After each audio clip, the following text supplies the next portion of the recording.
আজকের এই নতুন ক্লাসে এডুকেন্সের সকল ছাত্রছাত্রীদের জানাই স্বাগত। তোমাদের দশম শ্রেণীর পাঠ্যাংশের অন্তর্গত একটি কবিতা আফ্রিকা, যার লেখক কিনা বিশ্বকবি রবীন্দ্রনাথ ঠাকুর। সেই আফ্রিকা থেকে আজকে কিছু গুরুত্বপূর্ণ প্রশ্নোত্তর বলতে কিছু লাইন কোট করেছি, যে কবিতার লাইনগুলো তোমাদের ইম্পর্টেন্ট, পরীক্ষায় আসতে পারে, আসার সম্ভাবনা আছে। সেরকম কিছু লাইন নিয়ে আমি আজকে আলোচনা করে দেবো, যে থেকে তোমাদের বিভিন্ন রকম প্রশ্নের উত্তর দিতে সুবিধা হয়। সেটা 1 নম্বরও হতে পারে, 3 নম্বরও হতে পারে, 5 নম্বরও হতে পারে। তো প্রত্যেকটা লাইনের তাৎপর্যগুলো আমি বলে দিচ্ছি। সবার আগে যেটা বলতে হবে সেটা হচ্ছে আফ্রিকার যে লেখক বিশ্বকবি রবীন্দ্রনাথ ঠাকুর, তার সম্পর্কে নতুন করে আমাদের বলার কিছু নেই। তারই লেখা পত্রকূট কাব্যগ্রন্থ থেকে গৃহীত এই আফ্রিকা কবিতাটি। তো এখানে কিন্তু তোমাদের এমসিকিউ বা 1 নম্বরের কোয়েশ্চেনেও কিন্তু এটা আসতে পারে যে আফ্রিকা কবিতার মূল কাব্যগ্রন্থ কি। তো আফ্রিকা কবিতার মূল কাব্যগ্রন্থ পত্রকূট। ঠিক আছে, এবার এখান থেকে আসছি হচ্ছে আমি কিছু আলোচনায়। এই কবিতার খুব গুরুত্বপূর্ণ 4টে লাইন আমি এখানে কোট করেছি। দেখো, হায় ছায়াবৃতা, এলো মানুষ ধরার দল, সেই হোক তোমার সভ্যতার শেষ পূর্ণবাণী, এসো যুগান্তের কবি। আচ্ছা, আমি এই লাইনগুলো আলোচনা করার আগে ছোট করে একটু আফ্রিকা সম্পর্কে বলে দিচ্ছি। এই কবিতাটি বিশ্বকবি রবীন্দ্রনাথ ঠাকুর লিখেছেন কিন্তু আফ্রিকা মহাদেশে যে সেই সময় ঘন জঙ্গল বসতিপূর্ণ যে উপবাস ছিল, মানুষের যে বসবাস ছিল সেই সম্পর্কে। সেই সময় কিন্তু ভিন দেশের থেকে আফ্রিকাকে আক্রমণ করেছিল কারা না, ইউরোপীয় সাম্রাজ্যবাদীরা। ইউরোপীয় সাম্রাজ্যবাদীরা এসে আফ্রিকাকে খুব বাজেভাবে লুণ্ঠন করা, বঞ্চনা করা, লাঞ্ছনা করা, এই বিভিন্ন ধরনের অত্যাচার চালিয়েছিল। তো সেই পটভূমিকে কেন্দ্র করে এই কবিতাটি লেখা হয়েছে, যার নাম দিয়েছে আফ্রিকা। তো হায় ছায়াবৃতা, আমরা কিন্তু আফ্রিকা সম্পর্কে প্রত্যেকেই জানি যে আফ্রিকা খুব ঘন জঙ্গল বসতিপূর্ণ একটা ঘেরা জায়গা, যেখানে কিন্তু সূর্যের আলো খুব দেরিতে পৌঁছয় বা খুব ঘন গভীর অরণ্যকে ভেদ করে প্রবেশ করে সেই সূর্যের আলো। তো হায় ছায়াবৃতা বলতে কবি এখানে এটিই বোঝাতে চেয়েছেন যে আফ্রিকার যে ঘন বসতিপূর্ণ যে এরিয়া, যে এলাকা, সেখানে কিছুতেই সূর্যের আলো প্রবেশ করতে পারে না। অর্থাৎ পৃথিবীর যে মানচিত্র রয়েছে আমাদের, সেটার একটা দিকে কিন্তু এই আফ্রিকা মহাদেশটি বেষ্টিত।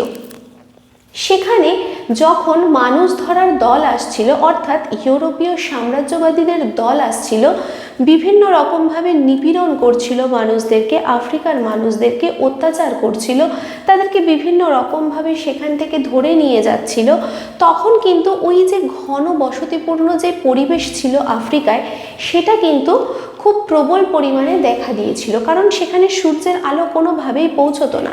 অন্যান্য দেশের যে এত আধুনিক সভ্যতা, সেই আধুনিক সভ্যতা কিন্তু আফ্রিকায় তখনও গিয়ে পৌঁছয়নি, কারণ আফ্রিকা অনেকটাই অন্যান্য দেশের থেকে অনেকটা দূরে অবস্থিত ছিল। তো অনেকটা দূরে অবস্থিত থাকার কারণেই কিন্তু এই পরিস্থিতি। আর সেখানে ইউরোপীয় সাম্রাজ্যবাদীরা ক্রমশই বিস্তার ঘটানো শুরু করেছিল, ক্রমশই সেই আফ্রিকার নিজস্ব যে তাদের একটা বসবাসযোগ্য পরিবেষ্টিত অবস্থান ছিল, সেখানে গিয়ে তারা অত্যাচার করত, তারা লুণ্ঠন করত, সেখানকার শিশুদের উপর অত্যাচার করত, সেখান থেকে লোহার হাতকড়ি পরিয়ে সমস্ত মানুষদেরকে নিয়ে আসতো। তো প্রধানত হায় ছায়াবৃতা বলতে ঘন অরণ্য বেষ্টিত সেই পরিবেশকে বলা হয়েছে, যেটা কিনা আফ্রিকা উপমহাদেশ। তো এখানে হায় ছায়াবৃতা বলতে এটাই বোঝানো হয়েছে, কবি এখানে এটাই বোঝাতে চেয়েছে। এবার নেক্সট যে লাইনটা আসি, এলো মানুষ ধরার দল, অর্থাৎ এখানে কিন্তু কবি ইউরোপীয় সাম্রাজ্যবাদীদের কথা বলেছেন। অর্থাৎ এই যে পার্শ্ববর্তী যে ইউরোপিয়ান কান্ট্রি থেকে যে মানুষরা আসছে, তারা কিন্তু অত্যন্ত হিংস্র, তাদের দাঁত নখ বেরোনো নেকড়ের মতন। তারা কিন্তু আক্রমণ করতে আফ্রিকার ভিতর ঢুকে গেছে। তারা কিন্তু বাণিজ্যের নাম করে আফ্রিকাতে ঢুকে গিয়ে সেই আফ্রিকার বসবাসকারী মানুষদের ওপর অত্যাচার চালাচ্ছে। তাদেরকে কিন্তু প্রচণ্ড রকমভাবে অত্যাচার করছে, লুণ্ঠন করছে, নিপীড়ন করছে। তারা খানিকটা লোহার শিকল পরিয়ে দিয়েছে যেন পায়ে, এরকমভাবে তারা হাতে পায়ে বিভিন্ন রকমভাবে শিকল পরিয়ে সেখানকার সমস্ত মানুষদেরকে টেনে হিঁচড়ে নিয়ে যাচ্ছে, বিভিন্ন রকমভাবে অত্যাচার করছে, যা কিন্তু আফ্রিকার জন্য খুবই একটা সমস্যার সম্মুখীন হয়ে পড়েছে আফ্রিকার প্রত্যেকটা মানুষ। কারণ তাদের মধ্যে আধুনিকতার অভাব রয়েছে, তাদের মধ্যে শিক্ষার অভাব রয়েছে, তাদের মধ্যে নতুনকে অতটা বেশি করে তারা তখনও পর্যন্ত গ্রহণ করতে পারেনি। যেখানে আশেপাশের সমস্ত দেশরা অনেক বেশি উন্নত হয়ে গেছে, উন্নত থেকে উন্নততর হয়ে গেছে, কিন্তু আফ্রিকার কিন্তু সেইভাবে কোনো উন্নতি ঘটেনি, কোনো প্রসার ঘটেনি। তারা কিছুটা সেই আদিম সত্তা নিয়েই কিন্তু তখনও পর্যন্ত রয়ে গেছে। তো সেখান থেকেই পার্শ্ববর্তী যে ইউরোপিয়ান কান্ট্রির যে লোকেরা, তারা কিন্তু সেখানকার শোষক যে গোষ্ঠী, তারা কিন্তু এই সাম্রাজ্যবাদীদের রূপ ধরে আফ্রিকায় এসেছে। আফ্রিকায় ঢুকে পড়ে তাদের নিজস্ব যে একটা সুন্দর একটা ঘন অরণ্যে ঘেরা বসতি, তা কিন্তু তারা নষ্ট করে দিচ্ছে। তো এই জন্য বলা হচ্ছে এলো মানুষ ধরার দল, এখানেই বলা হয়েছে এলো মানুষ ধরার দল। এর পরবর্তী লাইন যেটা তাৎপর্য আলোচনা করব সেটা হচ্ছে সেই হোক তোমার সভ্যতার শেষ পূর্ণবাণী। অর্থাৎ এখানে কবিকে বোঝানো হয়েছে। কবি বলতে কি বোঝানো হচ্ছে, যখন কিনা পাশ্চাত্য সাম্রাজ্যবাদীরা অর্থাৎ ইউরোপিয়ান সাম্রাজ্যবাদীরা আফ্রিকাতে এসে খুব বাজেভাবে বেচা কেনা শুরু করলো, নাৎসিবাদের সম্মুখীন হলো, সেই নাৎসিবাদের পক্ষ থেকে কিন্তু গিয়ে তখন সেই আফ্রিকার দেশে ঢুকে পাশ্চাত্য দেশের সমস্ত বসবাসকারী লোকেরা যারা সাম্রাজ্যবাদী, তারা কিন্তু এসে আফ্রিকার মধ্যে খুব আফ্রিকার বসবাসকারী যে মানুষ, তাদেরকে দাসে পরিণত করার চেষ্টা করলো, যা খুবই কিন্তু কুরুচিকরপূর্ণ। তো এই কুরুচিকর মানসিকতার থেকে সেই হোক সভ্যতার পূর্ণবাণী বলতে কবি বোঝাতে চেয়েছেন মানবতার জয়গানকে। তো মানবতার জয়গান বলতে কিন্তু কবি বোঝাতে চেয়েছেন যে যখন এই ধরনের বাজারে, মুক্ত বাজারে যখন মানুষের দরদাম চলছে, অর্থাৎ মানুষকে যেখানে দাসে পরিণত করার চিন্তা চলছে, পাশ্চাত্যবাদীরা যখন দেশে এসে মানুষকে দাসে পরিণত করার চেষ্টা করছে আফ্রিকাতে এসে, সেই আফ্রিকার বাসীদেরকেই, সেটা কিন্তু কখনোই কাম্য নয়, তা কিন্তু মানবতার বিরোধী। তো কবি এখানে এটাই বোঝাতে চেয়েছেন যে মানুষের মানবতাকে অনেক বেশি মুক্ত করতে হবে, অনেক বেশি উদার করতে হবে, মানুষের মানবিকতাকে কোনো মতেই হারিয়ে দিতে যাওয়া যাবে না।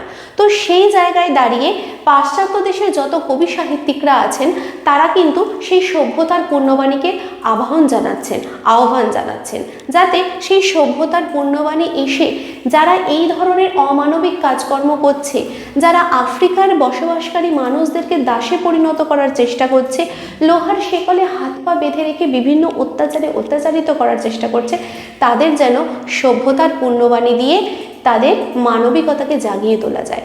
তো সেই হোক তোমার সভ্যতার শেষ পূর্ণবাণী বলতে কবি এখানে এটিই বোঝাতে চেয়েছেন যে তোমরা তোমাদের সমস্ত রকম অমানবিকতাকে দূরে সরিয়ে রেখে মানবিকের জয়গান করো, অর্থাৎ সভ্যতার জয়গান করো, যেখানে কোনো হিংসা, লাঞ্ছনা, বঞ্চনা, রক্তাক্ত অত্যাচার, একের অপরের প্রতি অত্যাচার বা অন্যকে নিজেদের দাসে পরিণত করা, মুক্ত বাজারে এইভাবে কেনা বেচা করা মানুষকে, এ কিন্তু কখনোই ঠিক জিনিস নয়। তাই শেষ লগ্নে যেন আফ্রিকার এই যে অত্যাচারের যেন শেষ হয় এবং সেই শেষ লগ্নে এসে যেন সভ্যতার পূর্ণবাণী হয়। এই হচ্ছে এই লাইনের তাৎপর্য। এইবার আসি শেষ লাইনে। শেষ লাইন হচ্ছে এসো যুগান্তের কবি। এখানে এসো যুগান্তের কবি বলতে বিশ্বকবি রবীন্দ্রনাথ বোঝাতে চেয়েছেন সমস্ত পাশ্চাত্য দেশের কবিদেরকে এবং সমস্ত দেশের কবিদেরকে, যারা কিনা মানবিকতার জয়গানকে প্রত্যেকের মনে, প্রত্যেকটি মানুষের মনে পৌঁছে দেবে। কারণ যুগান্তের কবি অর্থাৎ যুগ অন্ত, একটা যুগের শেষ, যুগান্ত। যুগের শেষ বলতে এই যে আফ্রিকার যে ধ্বংসলীলা চলছে যেখানে আফ্রিকাতে, যেখানে মানুষের ওপর, আফ্রিকার বসবাসকারী মানুষদের উপর অত্যাচার চলছে, বা ইউরোপীয় সাম্রাজ্যবাদীরা পাশ্চাত্য দেশের যে বসবাসকারী মানুষরা আফ্রিকায় ঢুকে তাদেরকেই দাসে পরিণত করার চেষ্টা করছে, কারণ না তাদের কাছে অনেক বেশি টাকা পয়সা আছে, তারা অনেক বেশি উন্নত আফ্রিকার মানুষদের থেকে, তো তারা অনেক বেশি ক্ষমতাশালী ক্ষমতাবান, তো নিজেদের যে ক্ষমতা প্রতিপন্ন করার চেষ্টা করছে এক দেশ থেকে আরেক দেশে গিয়ে, তা কিন্তু কখনোই উচিত নয়। তো এই যে তারা যে অন্যায় করছে, তারা যে খারাপ কাজ করছে, এটা তাদের বোঝাবে কে? তো তার সেই উদ্দেশ্যে আমাদের বিশ্বকবি রবীন্দ্রনাথ ঠাকুর বোঝাতে চেয়েছেন এই কাব্যের মধ্যে দিয়ে বা এই কবিতার মধ্যে দিয়ে যে মানুষের মনে মানবিকতাকে জাগিয়ে তুলতে হবে। কারণ যতদিন না মানুষের মনে মানবিকতা জেগে উঠবে ততদিন পর্যন্ত কিন্তু এই ধরনের দাসত্ববৃত্তি বা এই ধরনের সমস্ত রকমের অত্যাচার সব কিছুই, শাসন শোষণ সব কিছুই এইভাবেই চলতে থাকবে। তাই কবি যুগান্তের কবিকে আহ্বান জানিয়েছেন যাতে সেই কবি এসে প্রত্যেকের মধ্যে মানবিকতার বীজ বপন করে, প্রত্যেকের মন থেকে হিংসা, লাঞ্ছনা, বঞ্চনা করার যে মানসিকতা তাকে দূর করে দেয়। তো বোঝা গেল আজকে আমি এই 4টে লাইন এই কবিতা থেকে ইম্পর্টেন্ট তোমাদেরকে আলোচনা করে দিলাম। এরপরও যদি এই চ্যাপ্টারের উপর তোমাদের আরও কিছু জানার থাকে তাহলে তোমরা কমেন্ট বক্সে জানাতে পারো, আমি নেক্সট ক্লাসে সেগুলো ডিসকাস করে দেবো। তাহলে তোমরা এডুভেন্সের যে ইউটিউব চ্যানেলটি আছে সেটা এক্ষুনি সাবস্ক্রাইব করে দাও। এছাড়াও এডুভেন্সের যে ফেসবুক পেজটি আছে সেটা লাইক, ফলো এবং শেয়ার করে দাও। ধন্যবাদ। Edwins, learn, grow, succeed.